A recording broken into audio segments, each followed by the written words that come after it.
value to their administration. You put them at risk. You take something like Carg Island. You take it all. I've been hard over. I know that, and I think you take something that would probably say if I was there, that's probably why I'm not there. Okay, guys, this right here is going to be kind of different. Who you're going to hear from is a retired general. His name is Keith Kellogg, and what's interesting is his mindset as far as the war. You can tell back then these guys were all go and no slow. It was just all like we're in. So I have a couple of questions that I'm probably going to ask you guys. I'm going to go live real soon, but one of them is going to be this, and I'll give you a heads up. Can we negotiate with Iran? Do you think they're too radical for us to negotiate with them? Are we too far in to even negotiate? We know their idealism and how far they're willing to go. Do you think we still can negotiate with these guys? Well, let's hear from the general right now. All right, Sandra, let's bring in retired Lieutenant General Keith Kellogg, co-chair of the American Security of AFPI. So question that I have, a lot of other people might have it, is why is Iran still being allowed to threaten shipping? Well, thanks, John, for having me on. Look, because it's led by a bunch of thugs. I mean, until you get rid of the leadership, which is a theocratic revolutionary leadership, you're going to have the same problems.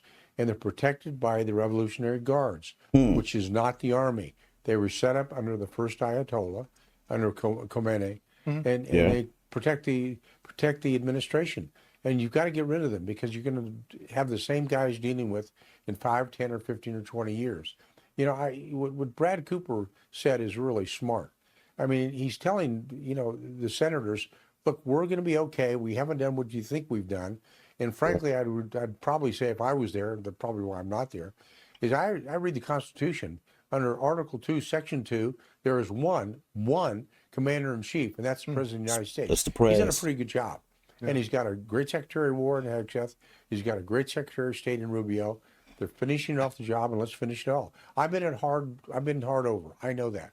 And I think you take something of value to their administration, you put them at risk, you take something to the Gulf, you open up the Strait of Hormuz with our minesweepers if necessary to do it. I know it's going to be risky to do so, but you've got to do it. Look, they're in clear violation of international law. Yeah. I'm just stunned that the other people have not done that. The other nations, like the Brits or the French or the Italians or somebody else. When you look at the law of seas, the Conference on the Law of Seas, they're in clear violation of Article within there about keeping the freedom of the seas open. They haven't done it. So they're in violation of that law as well. Somebody needs to gang up on them, much like the president has done, which to his credit, he's the first president we've had in 8 that's done something about it and open up the straits. It's going to get done. I'm absolutely confident it's going to get done. As I said, I can't believe they're still being allowed to get away with this. But the president does seem to have somewhat of a partner in Xi Jinping. This is what they said in the joint statement. The two sides agreed that the Strait of Hormuz must remain open to support the free flow of energy. President Xi also made clear China's opposition to the militarization of the strait and any effort to charge a toll for its use, and he expressed interest in purchasing more American oil to reduce China's dependence on the strait in the future. Both countries agreed that Iran could never have a nuclear weapon. So they're both on the same page with all of that. Iran is using these little, what are called Ghadir-class submarines. They're about 95 feet long to harass small ships things in the Persian Gulf and the Gulf of Oman. These things, again, they're about 95 feet long. They've got about 20 of them. And a question that I have is, why are these things not on the bottom of the ocean? They probably will be, these John. guys. I am absolutely convinced the military's got that under consideration. They'll do something about it, and they'll sink them as well. You know, this is not a winning game for the Iranians. It's a losing game for the regime over the long term. And I would put them at risk. I keep my foot on their throat and keep squeezing them and squeezing them and squeezing them. The blockade has done great, but I'd like to pull the blockade out by taking something like Carg Island. Another question, guys. How do you think the president is done with this whole situation? I know it's been kind of borderline either way you look at it, but has he done a good enough job for you to be like, you know what, I can agree with almost every decision that he's made, or some of the decisions that he made? If you don't agree with something, please, man, put it in the comments. Let me know what you guys are thinking. The islands in the Strait as well. You got the Marines can do it, the Rangers can do it, the 82nd can do it. They can, but control their economy and say to the Iranians, look, we're just going to hold this till you quit. And I would quit the negotiations. I'd say, we're done with this stuff. Yeah. You got my phone number. You give me the phone call when you're tired of this, and we'll finish it off. And I think the Iranian people are going to get fed up with it eventually.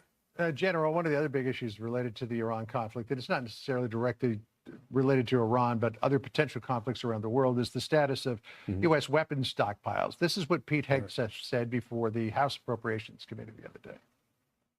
The munitions issue has been foolishly and unhelpfully overstated. We know exactly what we have. We have plenty of what we need. So he says that we got everything we need. We know exactly how much we need. We know exactly where it is and how to get it. But there is some talk that maybe we don't have enough. What do you say? Well, I mean, as a former military guy, you always say that. We never have enough. You never tell people we need more. But you don't. They've got enough to prosecute this war. I'm convinced about that. And oh, by the way, even if it wasn't true, why would you tell the enemy that? You wouldn't do that at all. You never. If I was down to my last round of ammunition, I wouldn't scream, oh my God, what am I going to do? I'm out of ammunition. You don't do that. And I think we're pretty well prepared for anything that follows. Can we ramp up the defense industry? Of course we can. Have they been slow on the uptake? Sure. But they'll get it done, and they'll get it completed. But I'm with the Secretary of War. I think we're going to be fine in what we've got in our position, in our munition stockpiles. And Brad Cooper saying the same thing. We've got what we need to get this job done. And I think we're prosecuting pretty well. I think the president's got a great team. He's doing a great job. And I think we'll just finish the job, which I think we need to do. All right. Good to spend time with you, General. Appreciate it.